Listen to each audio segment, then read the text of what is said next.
Bismillahirrahmanirrahim. Assalamualaikum warahmatullahi wabarakatuh. Di sini saya akan memperkenalkan diri lagi ya, agar saling mengenal satu sama lain. Perkenalkan, nama saya Rafli Dwi Prasetyo, mahasiswa UNJ angkatan 2017, Prodi Pendidikan Vokasional Konstruksi Bangunan. Di sini saya ditugaskan untuk mengajar di SMK 35, mendampingi Pak Erwin dan juga Bu Sri dalam mengajar mata pelajaran gambar teknik dan mekanika teknik. Sebelumnya di gambar teknik, kalian sudah mempelajari apa saja peralatan dalam menggambar teknik dan juga jenis-jenis garis. Dan sekarang kita akan mempelajari tentang huruf dan angka.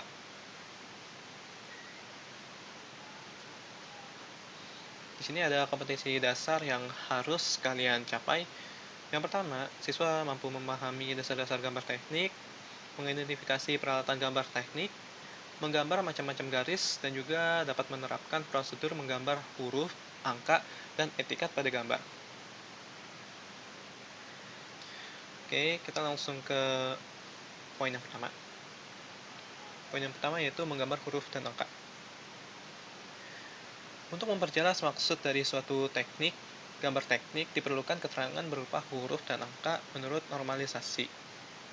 Berdasarkan ISO itu sebuah aturan ya, seperti SNI. Kalau misalnya SNI itu yaitu Standar Nasional Indonesia, itu hanya berlaku di Indonesia, namun bedanya kalau ISO itu yaitu internasional di seluruh negara. Berdasarkan ISO terdapat dua tipe huruf dan angka dalam gambar teknik, yaitu yang pertama tipe A, gambar huruf dan angka yang memiliki ketebalan 1/14H. 1/14H itu artinya 1/14 yaitu ketebalannya, dan H itu tinggi hurufnya dengan posisi tegak dan miring. Dan juga ada tipe B, yaitu gambar huruf dan angka yang memiliki ketebalan 1/10H dengan posisi tegak dan miring. Untuk sudut kemiringannya, huruf miring dari kedua tipe itu adalah 75 derajat terhadap garis horizontal ya, atau tinggi huruf. Dari perbedaan dua tipe garis itu hanya tebal dan tipisnya saja ya. Jadi kita nggak usah dihiraukan dalam kemiringannya atau ketinggiannya, itu nanti ada kita bahas. Di sini ada contoh huruf tegak ya. Di sini ada keterangan-keterangan tersendiri, ada H, ada D, ada A, ada E, ada C. Nanti kita bahas di poin selanjutnya. Di sini kita bisa lihat ISO 81, ada angka, ada huruf, ada yang tinggi, ada yang pendek. Itu semua ada keterangannya ya. Oke, next. Nah, ini semua keterangannya. Di sini kita bisa lihat yang tadi H itu yaitu tinggi hurufnya. Untuk tinggi hurufnya kita bisa bedain lagi nih antara yang besar sama yang kecil. Kalau yang besar itu biasanya H ya. Dan kalau yang kecil itu C. Dan di sini ada ukurannya juga. Untuk tinggi huruf yang H, dia dari 2,5 cm 2,5 cm 3,5 sampai 20 mm. Lalu selanjutnya di sini ada keterangan antar huruf ya, itu kayak jarak. Di sini 0,35, 0,5 sampai ke 2,28 cm. Untuk garisnya nih, untuk B nih, jarak dari atas sampai bawah, dari tepi paling bawah huruf ke paling bawah huruf lagi, yaitu B, antar garisnya ya, itu dari 3,5 sampai 28. Lalu di sini ada jarak minimum antar perkataan, disimbolkan yaitu E.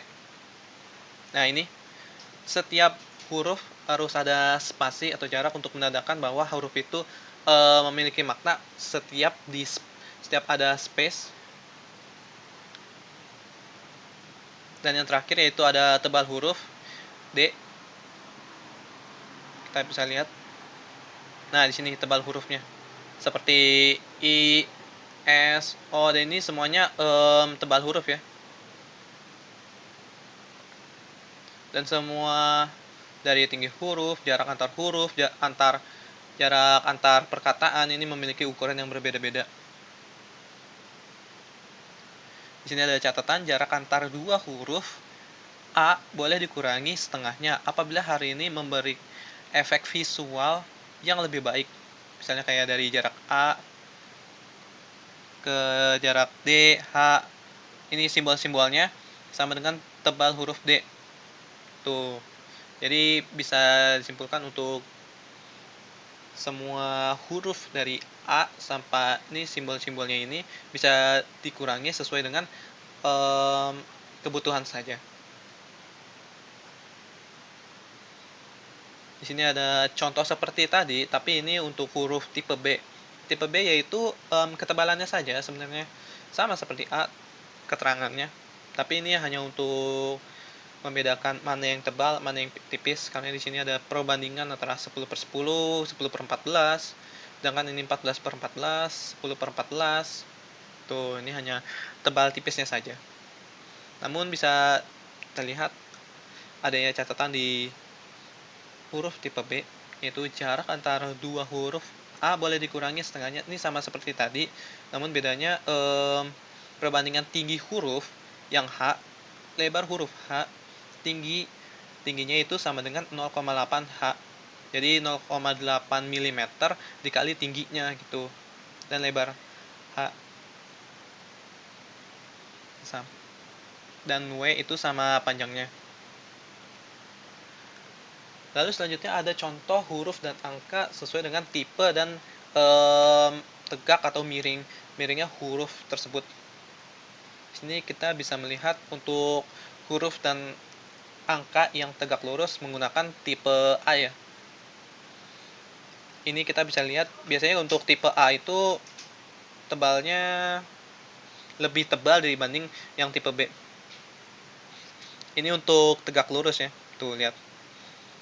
Dan untuk jaraknya sendiri dia memiliki standar khusus, dan ini kita bisa lihat nggak ada yang kayak terlalu jauh dan terlalu dekat, dan ini semuanya itu sama presisi dan rapih gitu. Kita bisa melihat ya.